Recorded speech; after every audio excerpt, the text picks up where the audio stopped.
Mkurugenzi mtendaji wa halmashauri ya wilaya ya Igunga mkoani Tabora, Bi Selwa Hamid, amewataka maafisa maendeleo ya jamii waliopewa pikipiki za magurudumu mawili kutumia vifaa hivyo katika malengo yaliyokusudiwa kutoa huduma bora kwa wananchi. Tupate taarifa kamili. Akikabidhi pikipiki mbili zilizotolewa kwa maafisa wawili wa idara ya maendeleo ya jamii, mkurugenzi mtendaji wa halmashauri ya wilaya ya Igunga, Bi Selwa Hamid, amewataka maafisa hao kutobadilisha matumizi ya vitendea kazi hivyo.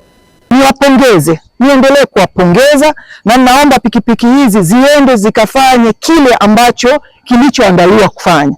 Pikipiki hizi zisije zikabadilishwa zikawa bodaboda, kwa sababu tuna kata 35, tuna vijiji 119 ndani ya halmashauri yetu. Kwa hiyo zitaenda kutoa hapa hadi hapa, ionekane tija ya hizi fedha ambazo tunapokea kwa Mama Samia zinaenda kwa wananchi. Wale ambao watakazopokea wajaribu kuzitunza, wanasema kitunze kidumu, kiweze kukaa kwa muda mrefu.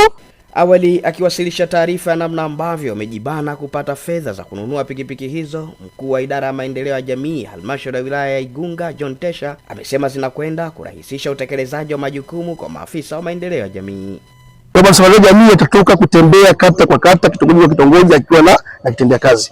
Kwa hiyo mkuu, tunakushukuru sana kama kiongozi wetu, umetuwezesha tumefikia hapa.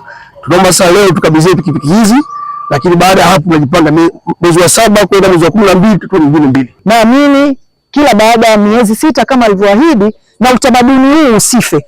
Najua shida zipo nyingi, isije ikafanya kwamba tukaenda kwingine. Kwa hiyo hapa wamejilima posho zao binafsi, wamejilima wao wenyewe, ili sasa kuweza kuleta ufanisi katika majukumu yetu ya kazi. Mimi niwapongezeni sana.